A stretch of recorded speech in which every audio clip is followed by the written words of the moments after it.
Hello guys, welcome to my at cook channel. উচ্ছে চিংড়ির একটা যে কম্বিনেশন সেটা কিন্তু গরমকালে খেতে খুবই সুস্বাদু লাগে। আর গরমকালে তেতো কিন্তু আমাদের শরীরের পক্ষে অনেকই হেলদি একটা খাবার। তাই আজকে উচ্ছে বা করলা যে কোনো দুটো দিয়ে এই চিংড়ি মাছের রেসিপিটা কিন্তু আপনারা বাড়িতে খুবই সহজে ইজিলি বানাতে পারেন।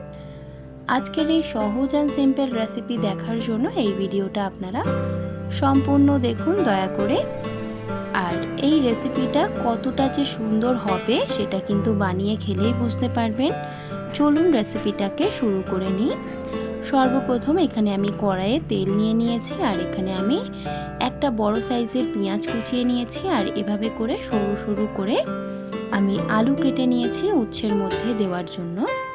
আর উচ্ছেগুলোকেও কেটে নিয়েছি আমি, মাছের যে অংশটা সাদা সেটাকে ফেলে দিয়ে এভাবে ছোট ছোট করে কুচিয়ে নিয়েছি। এবার আমি কড়াইয়ের মধ্যে তেলটাকে গরম হতে দেব। গরমটা যখন হয়ে যাবে সেই পর্যায়ে আমি দেখিয়ে দিচ্ছি যে আমি চিংড়ি মাছগুলোকে এভাবে বেছে নিয়েছি আর ধুয়ে নেব। চিংড়ি মাছের মধ্যে জল দিয়েছি ধুয়ে নেওয়ার জন্য। এবার কড়াইয়ের তেলটা গরম হয়ে আসছে, এই পর্যায়ে আমি দিয়ে দিলাম অল্প একটু পরিমাণে নুন এবং দিয়ে দিচ্ছি এখানে হাফ চা চামচ পরিমাণে হলুদ গুঁড়ো। ব্যাস এই দুটি উপকরণ দিয়ে তেলের মধ্যে একটু নাড়াচাড়া করে হলদির যখন সুন্দর একটা ঘ্রাণ বেরিয়ে আসবে সেই পর্যায়ে অবধি একটু নাড়াচাড়া করে তেলটাকে একটু গরম করে নেব। সুন্দর একটা হলদির ঘ্রাণ চলে আসলে তারপরে এর মধ্যে আমি দিয়ে দিচ্ছি সমস্ত কেটে নেওয়া উচ্ছেগুলো দিয়ে এবার আমি ভালোভাবে নাড়াচাড়া করে একটু ভেজে নেব যাতে তেঁতোটা একটু কমে যায়। উচ্ছে কিন্তু অবশ্যই সবসময় ভেজে রান্না করবেন, তাহলে কিন্তু খেতে খুবই দারুণ লাগে। উচ্ছেগুলো সমস্তটা দিয়ে দেওয়ার পর আমি একটু ভেজে নিচ্ছি লালচে লালচে করে। একটু সময় ধরে পারলে আপনারা লালচে করে ভেজে নিতে পারবেন। আর এখানে চাইলে আপনারা উচ্ছেগুলো প্রথমে নুন দিয়ে একটু ভিজিয়ে রেখে জলটাকে নিগড়ে দিয়েও কিন্তু তারপর ভেজে নিতে পারেন। সমস্ত উচ্ছেটা আমি হাতা দিয়ে নাড়াচাড়া করে একটু লালচে করে ভেজে নিয়েছি। দেখুন বেশি আমি লালচে করছি না, অল্প একটু লালচে করে ভেজে নেব যাতে তেঁতোটা একটু উচ্ছের কমে যায়। আর যদি আপনারা উচ্ছের তেঁতো খেতে ভালোবাসেন তাহলে কিন্তু আপনারা অবশ্যই উচ্ছেটাকে কম করে ভাজবেন। দেখুন এখানে আমি এতটা লালচে ভেজেছি। এবার আমি তেল ঝরিয়ে সমস্ত উচ্ছেগুলোকে তুলে নিচ্ছি।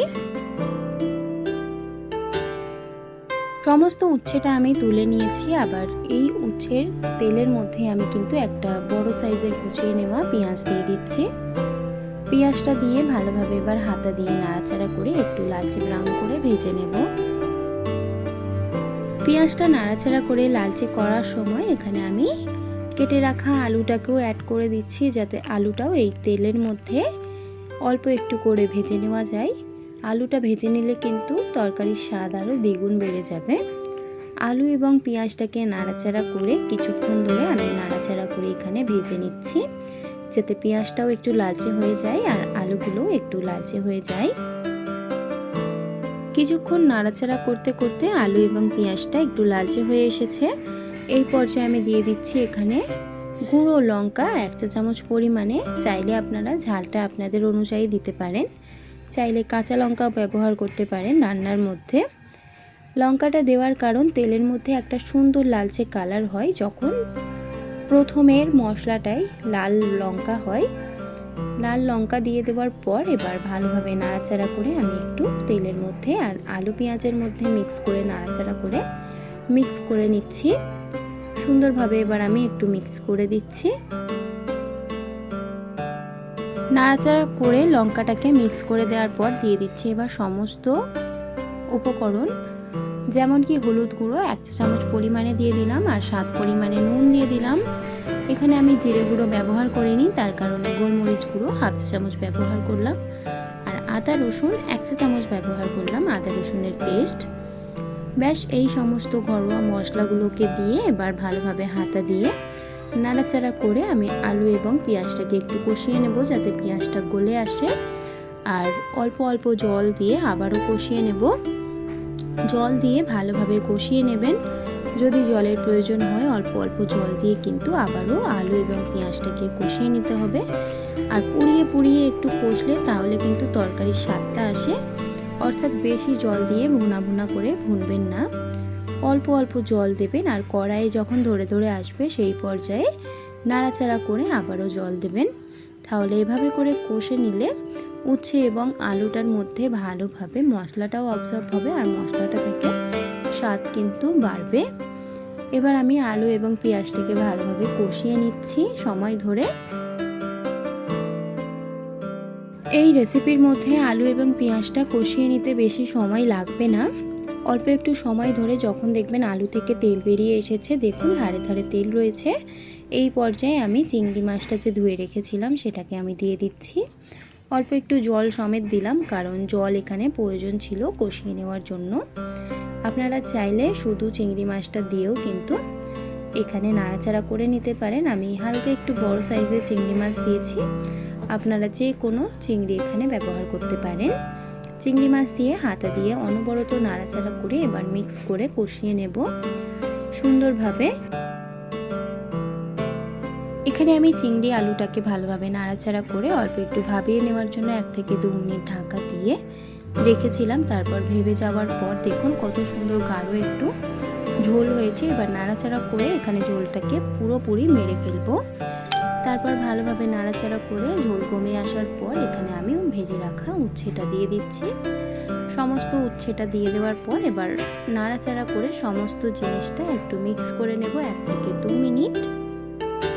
উচ্ছেটা যখন দেবেন তখন হালকা করে একটু নাড়াচাড়া করে মিক্স করে দেবেন। আর জলের প্রয়োজন হলে অল্প অল্প করে জল দিয়ে আবারও একটু কষিয়ে নেবেন। এখানে আমি আলুগুলো একটু হাতা দিয়ে কেটে নিয়েছিলাম যাতে সুন্দরভাবে আলুগুলো সিদ্ধ হয়ে যায় ফুটিয়ে নেওয়ার পর।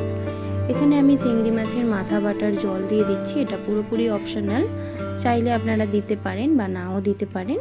চিংড়ি মাছের মাথাটা ছিল তার কারণে আমি একটু বেটে নিয়ে ভালোভাবে জল দিয়ে পেস্ট বানিয়ে এভাবে ছেঁকে দিয়ে দিয়েছি যাতে কাঁটাগুলো চিংড়ি মাছের রান্নার মধ্যে না যেন পড়ে। এভাবে করে আপনারা চিংড়ি মাছের মাথাটাও কিন্তু রান্নার মধ্যে ব্যবহার করে নিতে পারেন। আর যদি বড়া করতে চান সেটাও কিন্তু আপনারা আলাদা করে বানাতে পারেন। চিংড়ি মাছের মাথার জলটা দিয়ে দেওয়ার পর এখানে আমি এবার হাতা দিয়ে একটু অ্যাডজাস্ট করে এবার ঢাকা দিয়ে একটু ফুটিয়ে নেব যাতে আমাদের রেসিপিটা পুরোপুরি কমপ্লিট হতে পারে। 10 মিনিট ঢাকা দিয়ে ফুটিয়েছি। 10 মিনিট পর ঢাকা খুললাম, দেখুন ঝোলটা পুরোপুরি কমে এসেছে। এবার আমি একটু নাড়াচাড়া করে যতটা ঝোল আছে ততটা ঝোল কিন্তু কমিয়ে ফেলবো। আর আলুগুলোকে আমি হাতা দিয়ে একটু ভালোভাবে চেপে চেপে কেটে নিয়েছি, কারণ উচ্ছের মধ্যে আলু কিন্তু ভালোভাবে এভাবে করে করলে আলুগুলো মেখে যায়, তার কারণে এই রেসিপিটা খেতে খুবই সুন্দর লাগে, গাঢ় টাইপের। এই রেসিপিটা এবার নাড়াচাড়া করতে করতে জলটা শুকিয়ে আসলে রেসিপিটা পুরোপুরি কমপ্লিট। উচ্ছে চিংড়ি একটা সুন্দর কম্বিনেশন হিসাবে আজকের রেসিপিটা পুরোপুরি কমপ্লিট। আপনাকে দেখাচ্ছি যে এই রেসিপিটা কতটা সুন্দর দেখতে হয়েছে আর খেতেও তার থেকে অনেক বেশি সুন্দর। আশা করি এই ভিডিওটা আপনারা বাড়িতে একবার হলেও বানাবেন, অবশ্যই একবার বানিয়ে দেখুন। এই রেসিপিটা খেতে খুবই সুন্দর লাগে, গরমকালে খুবই হেলদি একটা খাবার, আর বাচ্চারাও পছন্দ করবে এরকম একটা খাবারের রেসিপি।